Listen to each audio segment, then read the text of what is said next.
While some have described it as a new day dawning in Afghanistan, others have said the same Afghanistan from 20 years ago is about to reemerge with an emboldened and stronger Taliban that has greater access to weapons and technology that we supplied.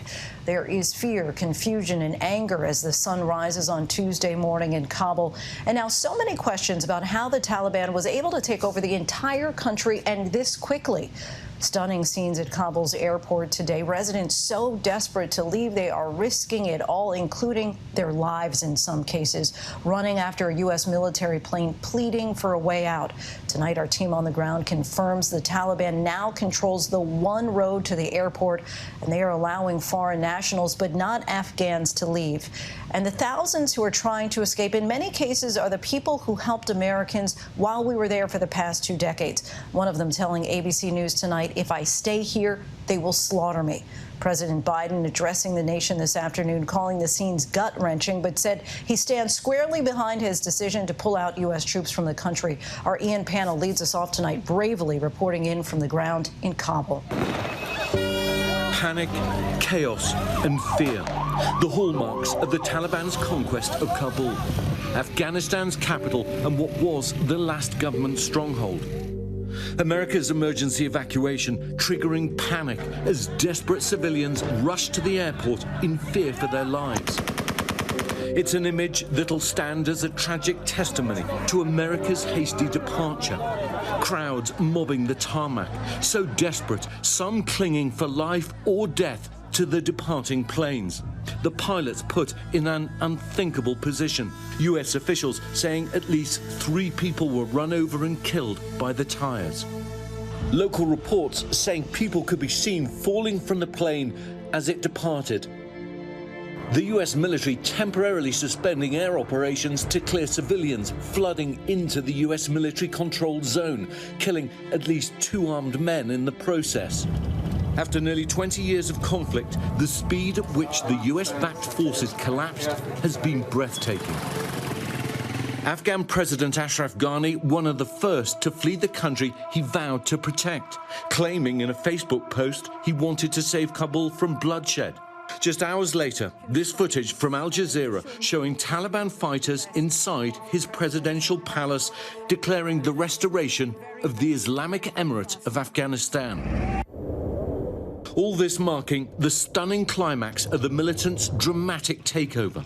Taliban forces now in charge of the capital and most of the country, effectively ending the nation's experiment with liberal democracy. Thanks to our military and our allies and the brave fighters of Afghanistan, the Taliban regime is coming to an end. Former President Bush's words ring hollow as billowing smoke rises from the U.S. Embassy, sensitive documents destroyed, helicopters ferrying staff from the country, an eerie echo of the fall of Saigon. This is manifestly not Saigon. The fact of the matter is this. We went to Afghanistan 20 years ago with one mission in mind, and that was to deal with the people who attacked us on 9/11. And that mission has been successful. The Biden administration defending the U.S. withdrawal from the country, but clearly caught totally off guard by the Taliban's rapid advance. The U.S. sending 6,000 troops to hasten the emergency evacuation of embassy staff and thousands of Afghans who worked for the U.S. mission. Today, armed checkpoints dot the city. The Taliban reportedly stopping locals from reaching the airport now, only allowing the foreigners to pass. Just 5 weeks ago, President Biden proclaiming he wouldn't let this war reach a 5th president, adamant this wouldn't happen. The likelihood there's going to be the Taliban overrunning everything and owning the whole country is highly unlikely. But the worst predictions for Afghanistan's future coming true, faster than anyone imagined. In less than 3 months, the Taliban capturing nearly every major district outside Kabul. And on the streets of the capital, fear and despair. Long lines this weekend as residents scramble to withdraw their life savings from banks with dwindling funds. And a desperate crush at the Pakistan border crossing as more people try to flee. But for those left behind, the women and girls in particular, Their once bright futures now seem bleak. In the last 20 years, there have been some major gains for women. Female enrollment in secondary schools grew from just 6% in 2003 to 39% in 2017. And women's life expectancy grew from just 56 years in 2001 to 66 in 2017. All of that progress now at risk. I have never felt it to this extent, helpless, hopeless, disappointed, poor and miserable in my life. All our 20 years achievement maybe just go in blinks of few days. Reports already flooding in of retaliation against women. This displaced schoolteacher says she watched girls being lashed by the Taliban just for wearing sandals. Yet Miriam here, still defiant. I'm not afraid of them. We are not the people who will, go back to the dark era. I'm a girl and I don't care about anyone. But what should I be scared of? This is my homeland, my land. But her land, this country, now under Taliban rule. This is our first time out onto the streets of Kabul since the Taliban came in and came to power. There are people out, there is traffic, there are pedestrians.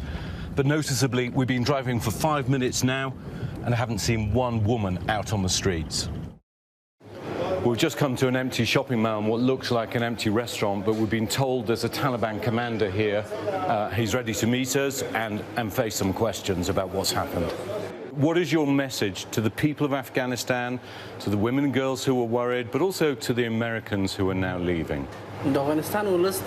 My message to them is that they should not be frightened of us. We are the sons of the same sword, brothers. My message to foreigners is they can see our history. They will not be able to beat us. This land will be standing free. Tonight, the streets eerily silent. A quiet desperation has taken hold as Afghans wait in fear to see what future awaits them. After 20 years of war, costing trillions of dollars and tens of thousands of lives, many are questioning tonight, what was this all for?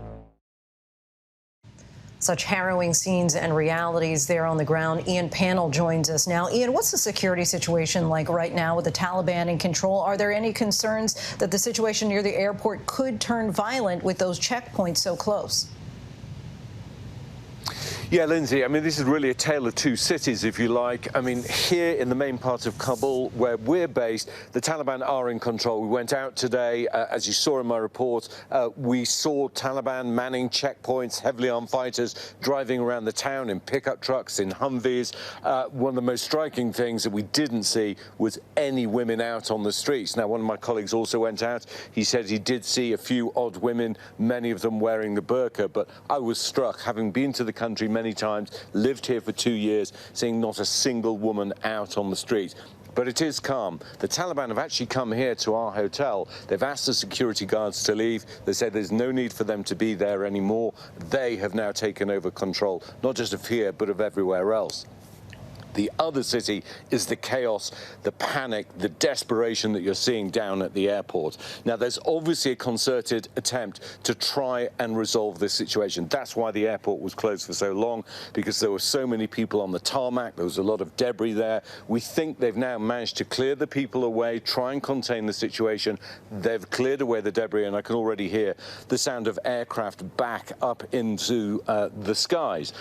But here's the problem. There's only one route into the airport, and at the moment there's a Taliban checkpoint there, and we're hearing they're only letting foreigners through. And when President Biden talks about the thousands of special immigrant visa applicants, these are people who risk their lives to help our mission here in Afghanistan, many of them afraid now to leave their houses because, of course, it's the Taliban that they're running away from. And even if they do, there's now a question about whether or not they can get back to the airport. We should not see the same chaotic scenes. This is going to be a true test when day breaks tomorrow, whether or not the situation's back under control. Ian, we're running out of time, but I just want to ask you simply, do you feel safe? Yes, I do. I mean, this is a weird thing. The Taliban came in, we had this bizarre moment where they wanted to take selfies, and they're joking and they're laughing and saying, please don't worry, foreigners are welcome, we want relations with the neighboring countries. The thing about the Taliban is they have a very, very different worldview. They see the world differently to us. A lot of them are very sort of simple, have a country, traditional Islamist view, and therefore, so they feel that they can provide security, that we don't need to worry. And the truth is, I think many Afghans will feel much safer. The turmoil that we've seen over the last 20 years, much of that will now be settled, but unfortunately the oppression that we saw before will return. Lindsay. Ian Pannell, stay safe out there. Our thanks to you.